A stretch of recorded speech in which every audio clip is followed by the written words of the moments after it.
This podcast was recorded on the land of the Gadigal people of the Eora Nation.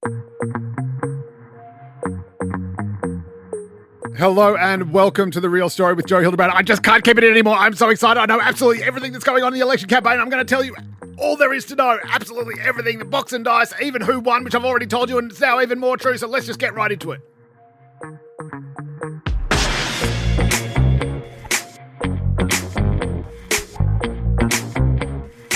Okay, now that I've taken a deep breath and switched to decaf, this has been the most extraordinary election campaign I think I have ever seen, let alone been a part of. This, after what was arguably the most boring week in human history, which thank God Albo took a stage dive because it was the only interesting thing to happen in week one, has suddenly turned into this incredible cacophony, this roller coaster ride of events. And I'm not just talking about Peter Dutton kicking a football into the head of a cameraman. Never before, I don't think, have I seen either major party basically right smack bang in the middle of an election campaign just dump their key policy. Just say, actually, no, sorry, pause. In fact, we're going to do the opposite. I've never seen that. If you have, let me know, please. Drop me a line. But that is something that just does not happen. And when it does happen, you can be pretty sure that it is terminal for the party that's doing it. Because, of course, the humiliation of publicly backflipping on a major central policy, and we'll get into all that very shortly, is so great that the only thing greater in terms of sheer seismic damage must have been the policy itself. So they've basically chosen to sort of wipe themselves out 90% because they were about to wipe themselves out 100%. And again, I do not know how it even got to that stage. So we are talking, of course, about the work from home policy that the coalition introduced. And again, this was meant to be a policy that only applied to Canberra public servants, but they were so poor at controlling the bandwidth of information, so poor at spelling it out really, really clearly and defining the terms, and so poor at explaining why this was happening in Canberra among public servants but wouldn't be happening everywhere else, that people thought, he's coming after all of us. He's going to ban all of us from working from home. And I love working from home. And of course, in typical Dutton style, God love him. And I know there are a lot of Dutton supporters out there who listen to this podcast. I'm not bashing him up. I'm just breaking down where it all went wrong.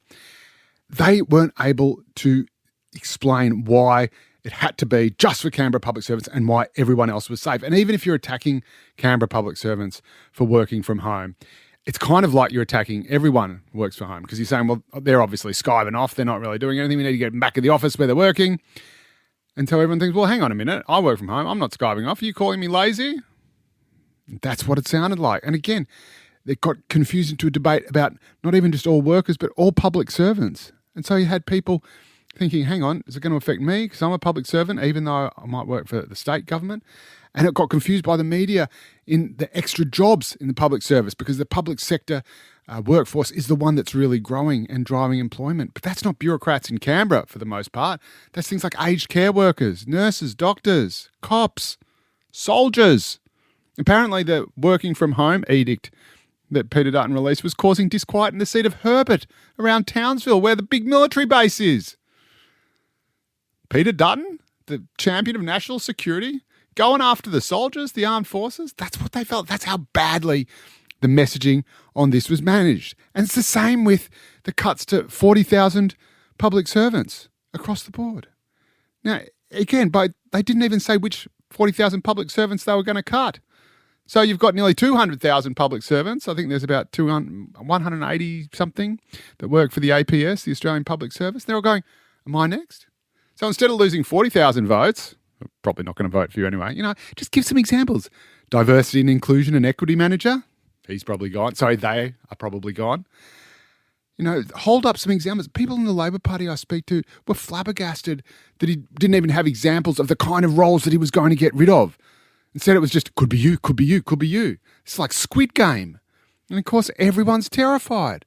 And so all the public servants, and again, granted, 90% of the public service was probably going to vote against Peter Dutton anyway. There's a reason why the ACT is greener than the Amazon rainforest.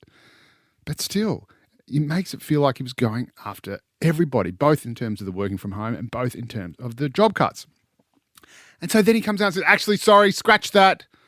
We're going to do a complete backflip on that, complete reverse ferret. We don't actually think that. We don't actually believe that. Sorry for scaring you like that.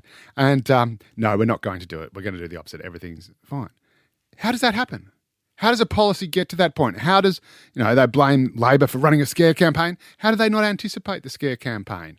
Why weren't they disciplined enough to say exactly what was going to happen, have the detail to prove that other people wouldn't be affected, or that it was just there would be a carve out for parents, for example? So, oh no, this doesn't apply to parents. Any of your school needs, any of your kids' needs, you'll still be able to do it.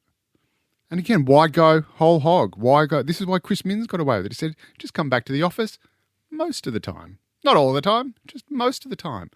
And where was the outcry at the Minns Labor government in New South Wales doing the exact same thing, pretty much, but not quite, that Peter Dutton was trying to do? There was about one day and that was it.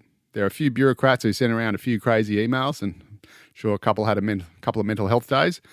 But apart from that, it was all fine because it was moderate. It was done with the consulting with the departments who said, look, if you still need to do this, we'll work with you. That's okay. Don't worry about it. It's all fine. And it completely blew over. But because there was no control, because it was more absolute, more kind of extreme, more typically kind of, again, Dutton, this is his brand, and that was working for him for a while. But, tough, hardline, relatable, understandable. No, they've got to get back to the office 5 days a week, and that's what I stand for because I believe in hard work, and I'm Peter Dutton. And it just has blown up in his face. It's a great time, I have to say, and I knew my time would come. It's a great time to be a boring, moderate, pragmatic centrist.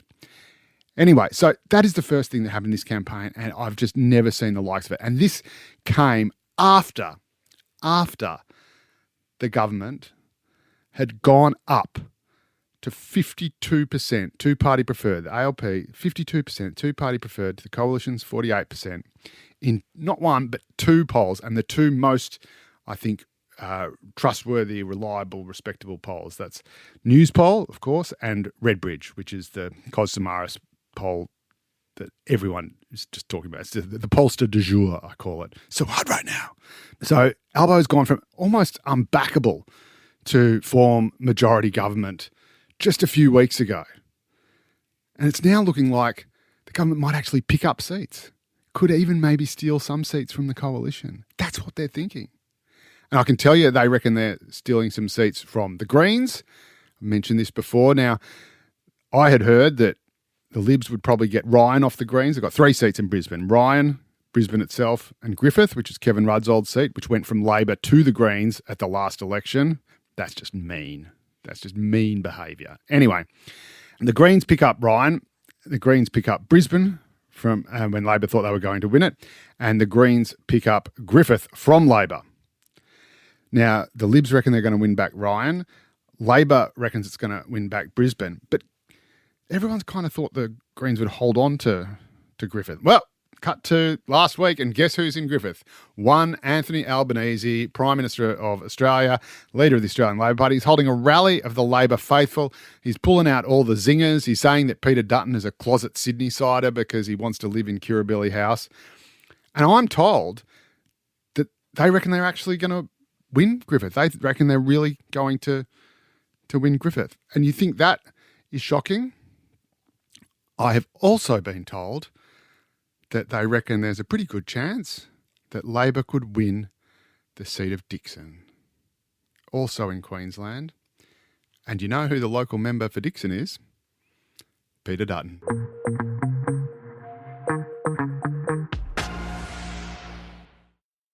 And now to the big story of the week, which is, of course, the giant global meltdown of the entire worldwide economy. Just kidding. It was the leaders' debate because I was there and it was really exciting. And this is what gets my political antenna just ding, ding, ding, ding, ding. So we were there at Wenny League's club, right in the heart of Western Sydney, Anthony Albanese and Peter Dutton in the first ever leaders' debate of this election campaign. Now, this took the form of a Sky News People's Forum, and it's slightly different to a conventional debate because instead of having a moderator and a panel of experts, quote unquote, who ask all the questions, it's 100 chosen undecided voters. They're chosen and weighted to try to represent their community, and they all are supposed to be undecided. And of course, both sides say, hang on a minute, that person's not undecided. It's a bit like the Q&A audience, undecided, 80% vote green.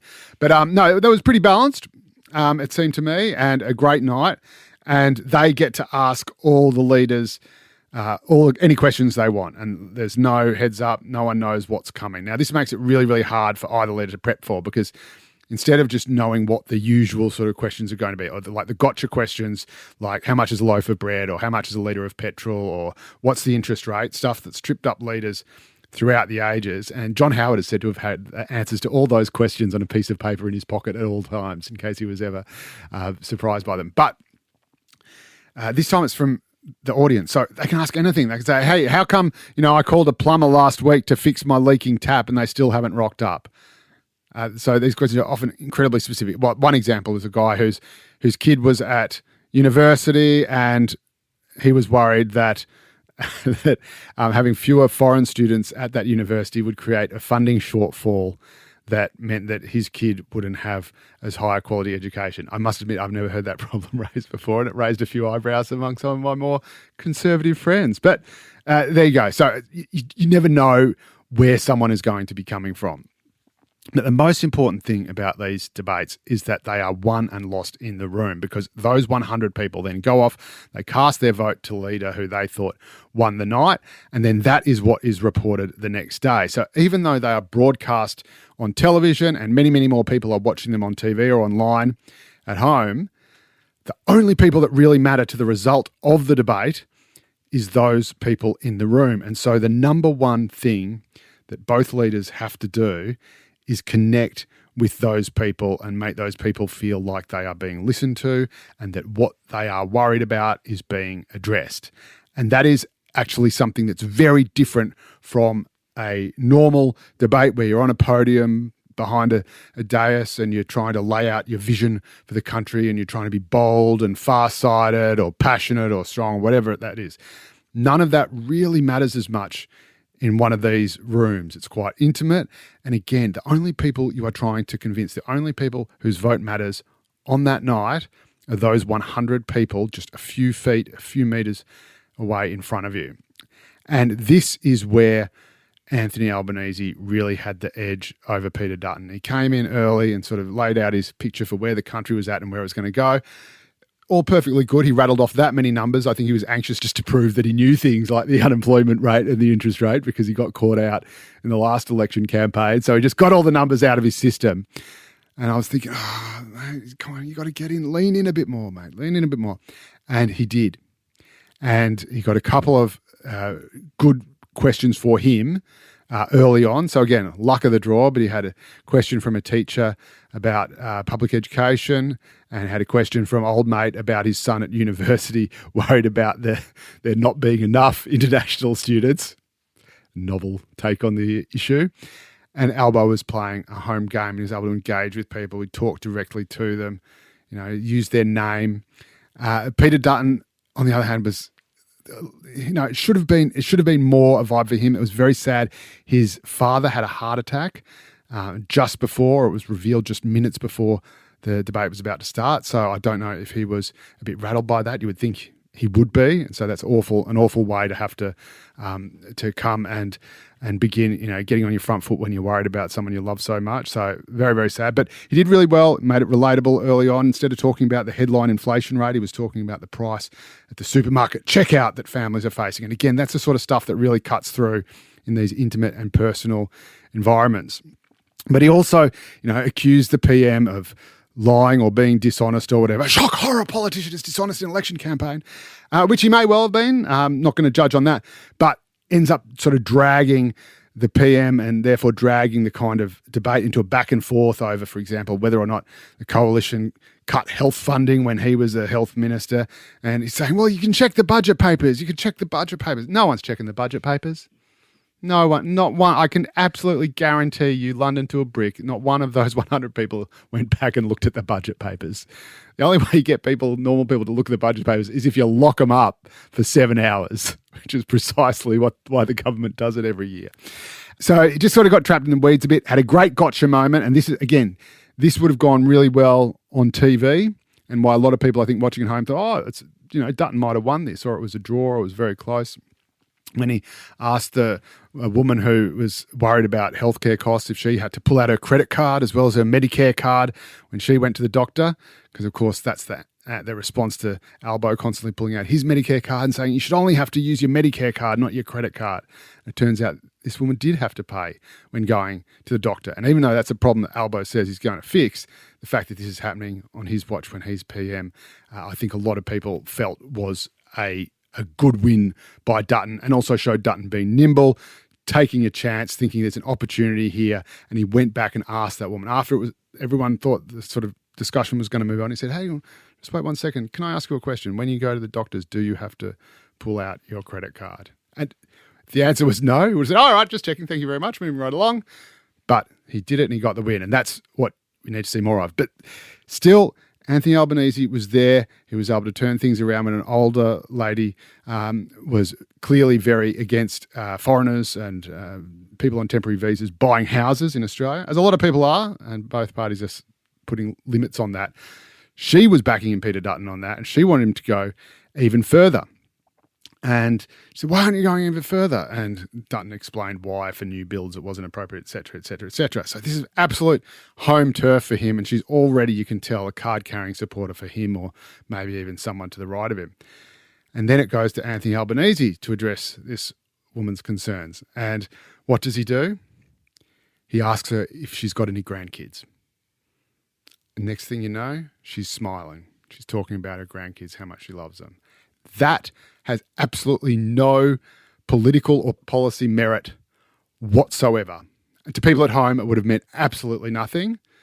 But I saw that exchange. I watched it from just a few metres away, and I thought, he's won. He's just won the debate, and he's won the night. And that is how you do it. And I was so confident that I'd actually written my entire analysis of it and declared Albanese the winner before the results even came through. And that was all I'd written. There was no plan B. And sure enough, the results did come through very shortly afterwards. And it was Peter Dutton, 35, Anthony Albanese, 44, and another 21 voters who were undecided. And that means two very important things. I was right all along, and you have to keep listening to the podcast because there's heaps of undecided voters and we still don't know what might happen.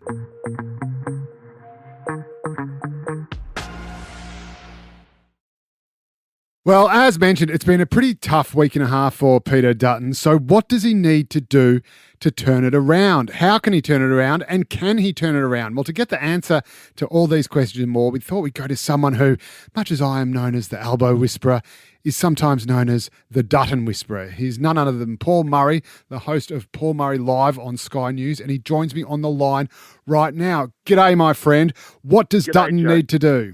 Look, he needs to sharpen the attack. But I also think that the point of opposition is that, to be honest, you should have made your attack for the past 2 and a bit years. Now, they had followed that plan. They had done that. 1 month ago, they were ahead in the polls, which meant the transition now is into the what's on the table, what's on the offering, what's going to be different. Yep. The X factor is, frankly, Trump has changed everything in the past 4 weeks. Correct. And then there's the policy black flips on work from home, all the rest of it. But I think if you're looking for, in 10 years' time when we're talking about the 2025 election, it's going to be how did the bloke who had a 60% negative rating end up in front with a month ago? The answer's Trump. So in terms of what Dutton has to do is I think that he's got to get a little bit out of his own head about trying to be in 4 places, in 4 things. And that's part of the psychological game that Labor and parts of the media have played pretty well, which is, is he playing too much Trump, not enough Trump? Is it about Trump? It's not about Trump. What's he cutting? What's he adding? All the rest of it. Just come up with 2 things. What's the main line of attack? What's the main line of selling his thing regardless of what question he gets asked. It's a really good point. I mean, part of it, as you say, is kind of just bad luck. Donald Trump was a really good kind of brand for Conservatives just a couple of months ago. Now with all the tariffs and the stuff with Ukraine, he's much more toxic. But Peter Dutton has already kind of hitched his wagon to him and can't afford to go too far in the other direction without alienating some of his base. So you say he needs to sort of just get out there, really stake his claim, map out the battleground, and then take a clear position. What should those positions kind of be? I mean, the problem is he's got to thread a needle, doesn't he, between being a sort of hard, strong, values-driven politician, but also not being seen as too much of an attack dog or too scary or too aggressive. Yeah, look, I don't know how many people it is, whether it's a few 100,000 or whether it's a few million, but there are people who, when they make decisions about politics, they're shopping on price, frankly. This is why Albo in all of the ads lists a whole bunch of stuff that he's done. Now, anyone who's actually paying attention to the detail, we can all argue about how much, how little, that's a rebrand, that's a respin. But the whole point is the ad is making it seem like, it's a carpet warehouse and look at all of this stuff we've got. I think that Dutton had an opportunity in Budget and Reply, has got a great start with the fuel tax thing, halving the fuel tax. That's one of the the winners. I'd go further. Yep. I'd bring back the low to middle income tax offset, which was an automatic $1,500 tax return to 10 million workers. It was taken away by Labor after the last election. That money was then redistributed into many of the things that they have quote unquote given back over the past 3 years. I think then you get to go to market and say $5 in 15 months or $1,500 1st of July. That's the first thing I'd do. Second thing I'd do is I believe in a policy, and it's not necessarily about Peter Dutton 2025, it's about just a philosophical position that I think that there should be. In the same way there's the instant asset write-off for business up to $30,000, right? The same should be for households. Now, obviously, you hem it in, so it's, the upper limit is not rich people, the lower limit is not impossible for normal people to attain, but you're able to then say politically, look, I think you know how to spend your money better than I know how to spend your money, so $1,500 off your tax for you. If you went and bought a fridge in the past 12 months, write it off against your tax. It means that you then, in a raw political sense, it means you can walk into multiple constituencies and use that policy. So say if you're going to a bunch of renters, you could say, hey guys, if you pull your money together and you have a portable air conditioner, you can write that off on your tax. Yeah. If somebody is trying to, escape a difficult home, if you want to buy a lounge, you can write that off against your tax. If you're talking, again, to an elderly couple who might want to upgrade the washing machine, and so on and so on. So I think that those are the very positive offerings. Now, many people will turn around and say, how do you pay for it? Exactly. My answer is, does anyone care? I think you might be right about that too. I think that the surplus has disappeared so far off the agenda, over the horizon, that basically it's just, $1 trillion. I don't think people can even conceive of that number. No. Well, it's budget deficits, and this is what I love, right? And this is what I love about your mate, Jim Chalmers, right? Yeah. Jim Chalmers is out and about saying everything that happens in the next 4 years is because of Donald Trump. Well, I'll give you the tip. In 2023, on the 24th or 14th of August, that's when the thing called the Intergenerational Report came out, modelled by the same people who do the budget, released by Jim Chalmers. It said that Australia was going to be in budget deficit all the way through the 2020s, the 2030s, the 2040s, the 2050s, all the way through the 2060s. Do you know where Donald Trump was on the day that report was released? The one that showed how screwed we are for the next 40 years? He was getting his mugshot taken That's right. in Georgia. So if you want to say that the future's ruined because of Trump, tell me how that's the case when you've already told us how screwed we were when he was a chance of spending the rest of his life in jail. There you go. That is very strong play, my friend. Of course, it's all the fault of the war in Ukraine. Paul Murray, it's... Yes, the one that had started... I got the talking points right here. Yeah, the one that had started before the last election when the 275 was a load of rubbish. Yeah, well, in that case, I blame the Greens. Paul Murray, it's an absolute pleasure to talk to you as always, my friend. Take care. Yeah, absolutely. Look, I'll say this about the upcoming election. Surprise, surprise. if history happens, which is first-term governments get re-elected, the X factor of this election is, unlike previous governments, Albo doesn't have a backbench to burn, so the conversation is pretty extraordinary if he can get anywhere near a majority, but most likely a pretty ugly minority. The idea of the Liberals winning, though, it seems that has gone in the past month. Well, you are nothing if not a very realistic man and a great political brain. Paul Murray, thanks so much, mate. It's always a pleasure. Love you, brother. Well, that is all we have time for this week. I hope you enjoyed it. Anything you want to know about the election, you just tell me. I've got it all for you. We'll come back again. I'll tell you everything that's happened in the next week as well. In the meantime, you can DM me on Instagram at Joe_Hildebrand, or you can send us an email, therealstory@novapodcast.com.au. Write to us, rate us, send us a little review about how fantastic the podcast is and how I know absolutely everything, or tell me that I don't know everything, but just do it privately. And you can catch me every Monday and Saturday. In fact, every single day I'm doing an election update for all the News Corp mastheads. So just get on there. You can hear all this analysis and more. See you next week.